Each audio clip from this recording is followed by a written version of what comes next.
Welcome to the third episode of Dating After a Toxic Relationship. On today's episode, I'm going to talk a little bit about healing.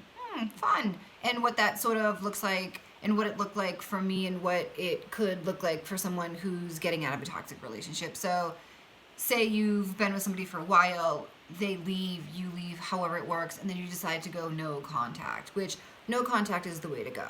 If you have kids, obviously it's a little bit different. You can't go completely no contact, but there are definitely ways around that where you can like make sure when you talk, you only talk about the kids and you don't talk about yourself, that sort of thing. But healing is a massive part of this. This is such a big part that a lot of people don't talk about after they get out of something so toxic and so abusive. For me, I was, as everyone knows by now, the abuser in my marriage, and then I was abused in my relationship right after that. So when both of those relationships ended, I remember laying on the floor one day and I was like, is the day the abusive ex packed his stuff and left, and I was like, oh my gosh, what did I do? How did I manage to mess up two relationships? I mean, but they were actually pretty big mess ups. So I, at that point, realized I needed to get some kind of help. So for me personally, when I was in both of these relationships, I was codependent. I was angry. I had controlling issues. I had no patience. I was narcissistic. I was all of it. I was zero fun to be around. So when the relationships were over and I found myself alone, I realized I didn't want to be like my mom. My mom has 6 kids and doesn't talk to any of us really. And I didn't want that to be me. I didn't want to end up being alone. And I knew if I didn't get help and figure out what my accountability was in both of these relationships, I wasn't going to live a very happy life that I wanted to live. So I got into a recovery program. I started going to Celebrate Recovery, started working on myself. When I first started going, it wasn't about me. It was for different reasons. But I stayed for myself. I stayed because I started to see a lot of things that were wrong with me, and I didn't want to live that way anymore. One afternoon in my meeting with my therapist, he asked me, he said, what kind of a woman do you want to be? Not what kind of a wife, not what kind of a sister, not what kind of a friend, not what kind of a mom, but what kind of a woman do you want to be? And that struck a chord with me, and it has ever since. And I no longer want to be that woman who is impatient, who's controlling, who's narcissistic, who's codependent.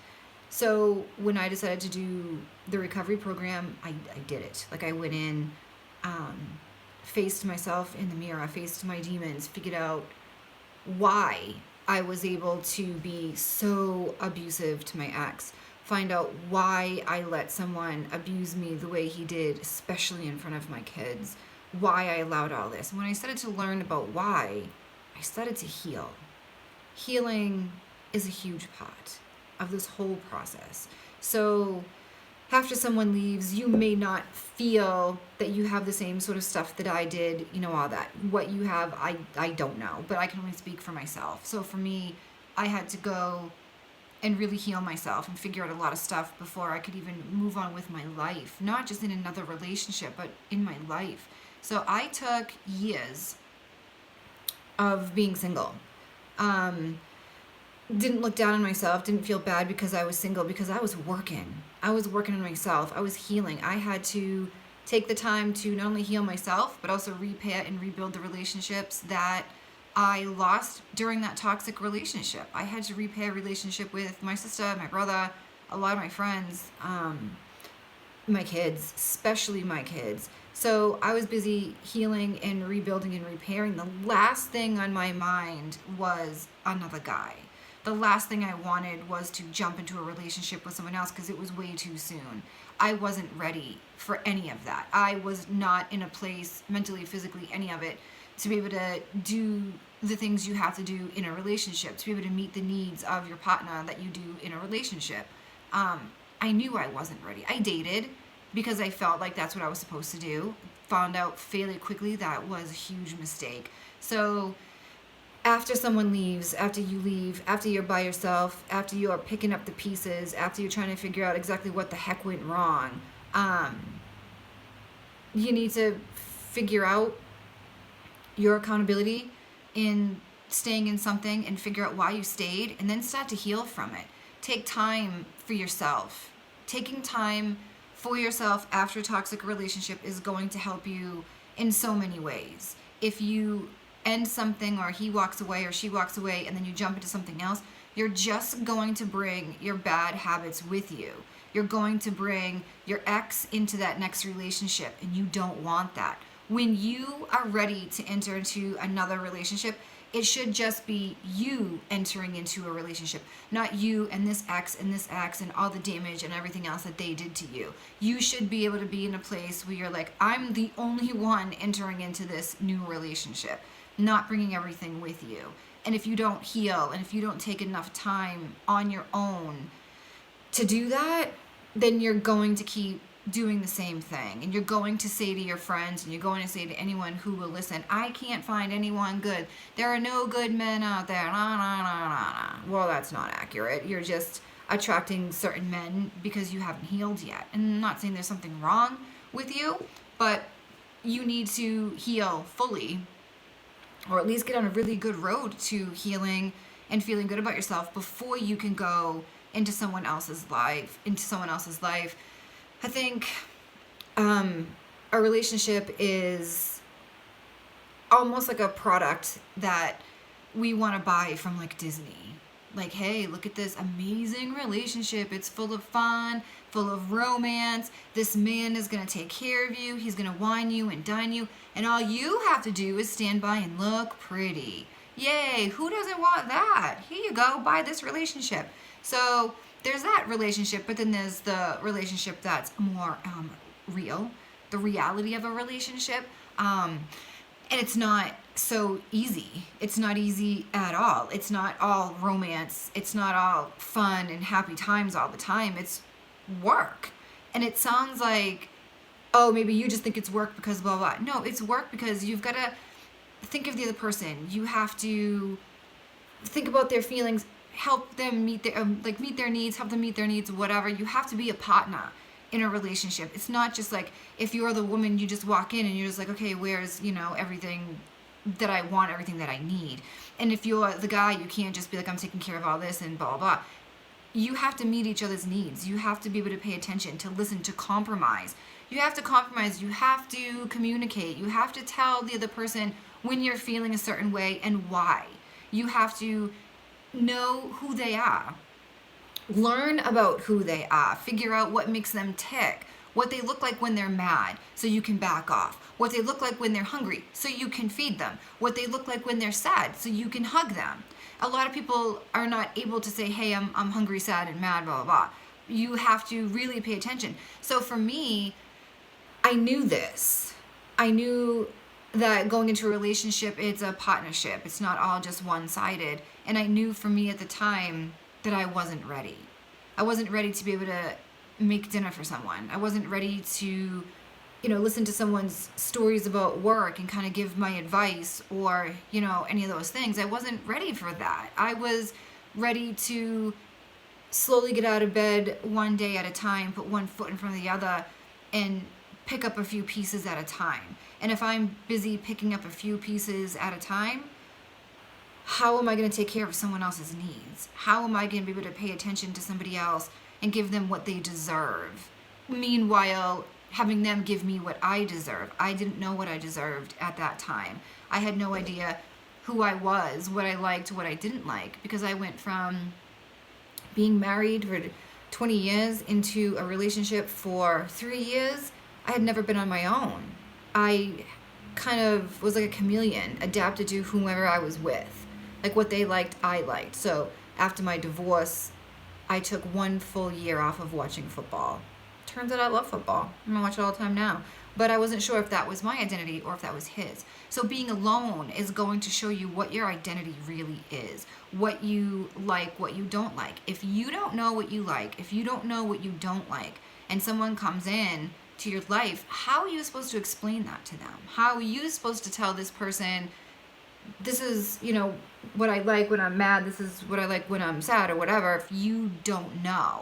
So the most important thing you can do is take time for yourself, whether that's getting into a recovery program for the stuff that you went through in that relationship, whether it's therapy or having new hobbies or something. But for me, I love to talk about that space between no longer and not yet.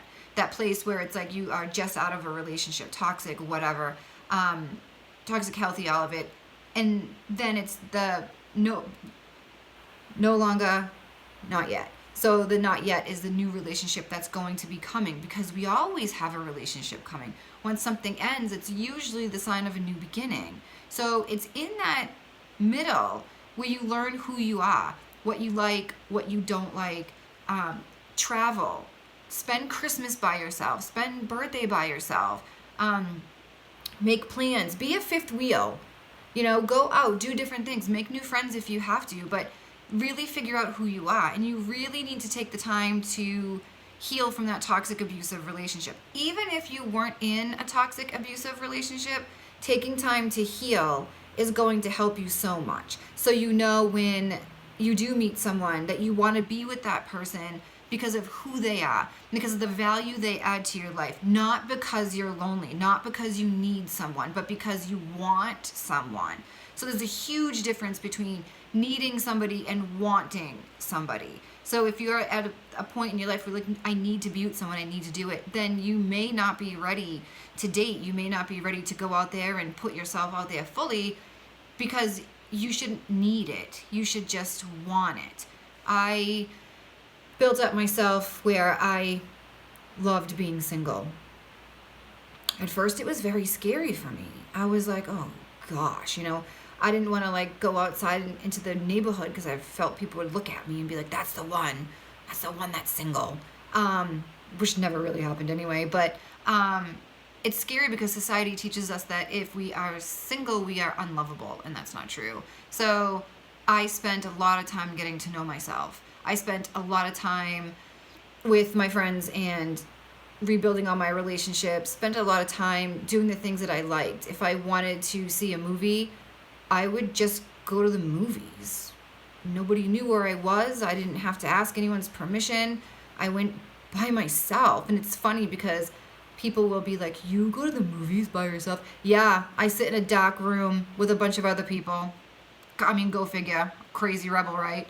I go to restaurants on my own. I do festivals on my own. Whatever I want to do, I do it on my own if I want to do it. So when I'm in a relationship and the person I'm with says, I can't go to X, Y, and Z with you, I can say, okay, I'm going to go because I'm independent enough to do that. I'm independent enough to say, this is something I don't want to miss out on, so I'm going to go. So it's not like you hold someone else hostage in a relationship either, where if someone says, I'm not really interested in that movie, but you are, you should be secure enough to say, okay, I'm going to go watch this movie by myself. Have a nice night or whatever. So I found out recently for myself that dating after a toxic relationship is really, really difficult. But what's more difficult for me is dating after recovery. So who I was 5 years ago is not who I am now. I'm a completely different person. I got to know myself by myself. I didn't really know who I was in a relationship type setting. So I started dating someone and I'm finding out who I am in that relationship type setting. And it's difficult because I was in anger management for a while, had a huge anger problem. I just did. And now I do not. So the things that used to set me off no longer set me off. Like what used to make me so mad was my ex talking to his exes. What? Oh my gosh. That made me so mad, and I would get so jealous and so angry and so pissed that it was name calling, accusations, fighting all the time. Who are you talking to now? Blah, blah. Since anger management and the recovery program that I was in, I have a whole different view on things. I'm a lot more relaxed. I don't necessarily have to like certain things that someone does, but I also have to accept the fact that when you get into a relationship with someone, it's a completely different person and they're bringing their own stuff into this. So now when there's something that I don't like that would normally set me off, I take a step back and really think about it. I don't react like I used to anymore. And it's tough because I compare myself a lot to who I used to be to who I am now. Not sure if that's such a good idea or what, but I feel I'm now getting to the point where I have to meet myself where I am today and realize, okay, I've come this far and I'm doing so amazing with so much. I'm like loving this because I'm like cooking and like doing different things that I've never done for anyone before, and it makes me feel so good. And I'm learning who I am. I'm learning that when I am, when the next relationship comes, it's going to be, I'm going to be a good girlfriend. I'm going to be a great wife. I'm going to be, all these different things. But I'm having so much fun with learning who I am. And at the same time, I'm also like, oh my gosh, like learning the negative stuff about me and the things I still need to work on. But it's hard because I do compare myself to who I used to be to who I am now. And I don't know that that's necessarily fair for me. I feel like I need to just be like, okay, this is who I used to be. This is who you are now. Let's just go from here. I'm still seeing my therapist, still doing all these things. I'm still working on myself. I'm constant work in progress all the time. And I probably always will be. But it's been challenging. And I'm realizing it's not the toxic relationship like the most that is difficult. It's the recovery from all the different things, whether it was from the toxic relationship or the things from my marriage or the things from my mom and growing up and that sort of thing. But realizing I'm not the same person and acting or like being in a relationship, learning who I am now today in a healthy relationship is a lot more difficult than I thought it was going to be. I'm doing things a lot different and I'm feeling really good and positive about them, but then I'm also seeing things that I need to work on. Like, he doesn't know who I used to be, so when I do or say something, he'll make a comment about it, and in my head, I'm like, oh my God, I've come so far. He doesn't know how far I've come, and I can't sit there and say, you're wrong for saying these things to me. I have to figure out how to deal with that and say, okay, like, yeah, I have come far, but maybe I do need to work on X, Y, and Z, and that's what I've been doing. But it's not easy. It's not easy. It's fun, but there are times where I'm just like, oh my gosh, am I doing any of this right? And I asked my therapist the other day, I'm like, I don't understand, like, why does he stay? Like, what's going on? And he explained to me how you build a relationship and what that looks like. The more you go through together and the more that you can work on and the more that you can figure out together, the more solid it becomes. And that's why people stay. In a way, I'm not really used to people staying. In my toxic relationship, it was I would do one thing wrong and then all of a sudden he would be gone for 3 days. And I'm like, wait, what? So now I'm just like, okay, he got mad at me or whatever, and he calls again. What? That's new for me. So there's a lot of stuff that I'm going through that's super new that I'm getting used to. And it feels good, and it's also a little bit scary, but comparing myself isn't something that I want to continue doing. So yesterday actually is when I started realizing this, so I'm going to work more on that and focus more on that. But the biggest thing I think is that I did the right way was taking the time after my toxic relationship ended, working on myself, figuring out who I am, who I'm not, taking out the bad parts, leaving the good parts, and exploring different things to see who I really am and what I really like to do and how it's all gonna play out in my life. At first, it was really difficult to be by myself. I packed up all my stuff. I moved kind of far away. I secluded myself for 5 years. I did. And it was the best thing I think I could have done because I was able to heal and get healthy on my own. And I did. And lately I've been out a little bit more in the area and people are like, oh my God, didn't know what happened to you. So, but you gotta do what you gotta do in order to heal and to feel better. So my biggest advice is to take that time. Do not date. Do not start dating. Do not jump into a relationship. Do not do that. I was talking to someone today and we were talking about falling in love, and you do not fall in love in 30 days. If you are feeling like you are falling in love and it's been like a month, it's take a step back because it's probably just lust. And there's a huge difference there. Before you can start feeling love for someone, you have to trust them.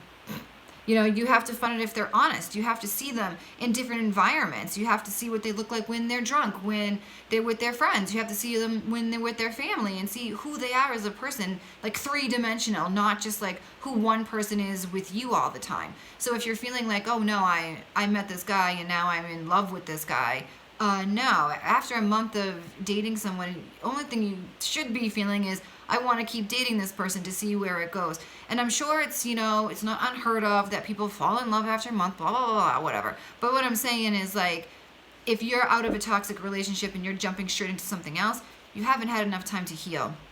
And you're going to keep making the same mistakes that you were making before, and then you're going to end up blaming an entire agenda for your mistakes. So the best thing you can do is take time for yourself, figure out who you are, heal, find out what led you to that toxic relationship, and then go from there. So that's my third episode of Dating After a Toxic Relationship. So if you have any questions, feel free to reach out.